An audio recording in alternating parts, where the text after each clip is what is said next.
Hey everybody, this is Shannon with Shannon's Kitchen, and I'm gonna upload this video. Sorry I haven't been posting any cooking videos this week. My husband was in the hospital and now he's home. He's doing a lot better, and I appreciate some of the messages that y'all have sent me, saying that y'all are praying for him and everything like that. I appreciate it. And but I wanted to touch base with you for a bit about seasoning a cast iron pan.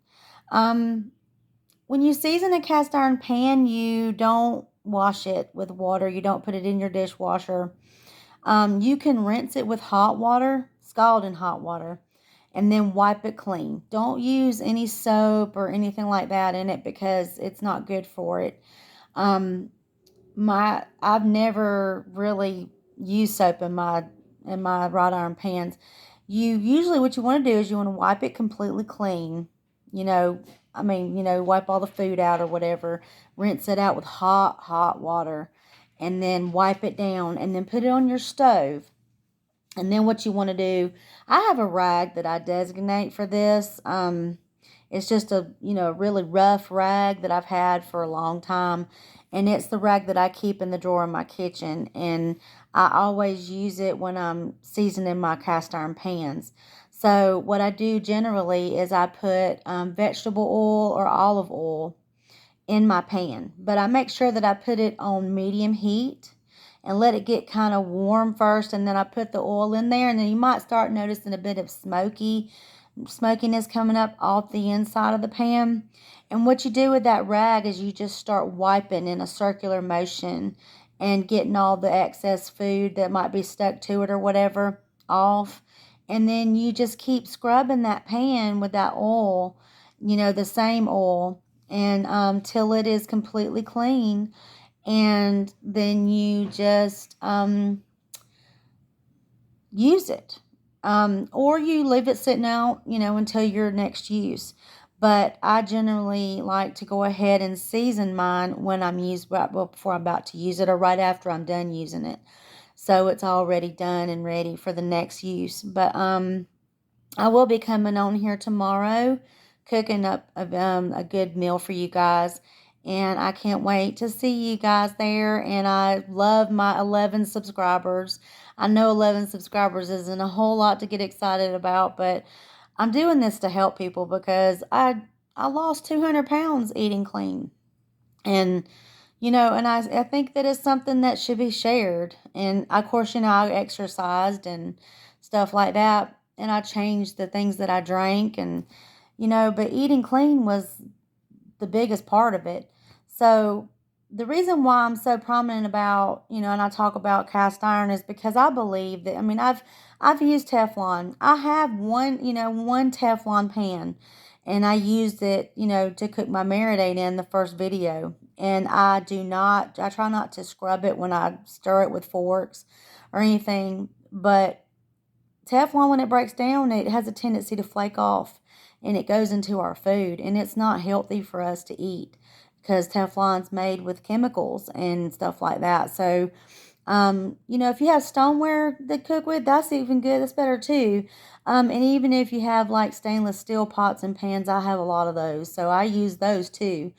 But like I said, I've only done, 2 cooking videos for you, and then all the crap hit the fan with my husband going to the hospital.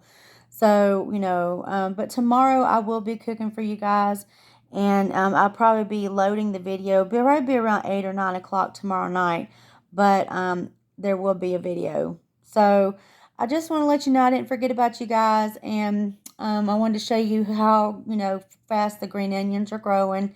And I also wanted to talk to you about how to season a Teflon pan. So when you season a Teflon pan, like I said before, you go ahead and wash, just let scalding hot water hit that Teflon pan, not Teflon, but the wrought iron pan. And then you wipe it down with, your scrubber or whatever, with your sponge. And then you wipe it down and dry it off completely. And stick it on the eye on medium heat, which is usually, like I told you before, between 5 and 7, which is medium heat. And then you you want to put maybe, I want to say, you want to take probably about the bottom of a coffee cup in amount of oil in there. And then you leave it, and you leave it until it starts, separating or moving around in the pan a little bit. And then I have a designated rag that I use, and I take it after every use and I wash it, and I put it back in the and dry it and put it back in the drawer when I'm finished with it. But I pull that rag out and I fold it. That way my hand is protected from getting burned from the wrought iron pan, because those pans can get really hot. And I just wipe it down until all the oil is gone and it's just a shiny surface. And you do it in a circular motion like this all the way around the pan until the food is gone and everything is clean. So I just told you how to season a wrought iron pan, and you can buy wrought iron pans at an antique market. I have several that I bought from a place called the Whistle Stop Cafe on McCracken Street in Juliet, Georgia, where they filmed Fried Green Tomatoes. And several of those pans are, 30, 40 years old. And I have a few that my husband had bought me from Cracker Barrel and from our local grocery store called Kroger. You can buy some, I think, at Walmart too. But if you want a good quality pan, you want to buy one that's already been used. That way there's years and years of seasoning in that pan. But these are the pans that you use if you want something with a nonstick surface, especially if you're frying up eggs, or, you want to make French toast, or you want to do a good scalding on a good steak like we just did a week ago. So, well, those are my tips for wrought iron pans, and I will see you guys tomorrow evening when I cook you up another meal. This is Shannon with Shannon's Kitchen. If you like my channel, please subscribe and hit the like button and the bell icon so that it can help with YouTube's algorithms. I will see you guys tomorrow night. Take it easy. Hope you have a great day.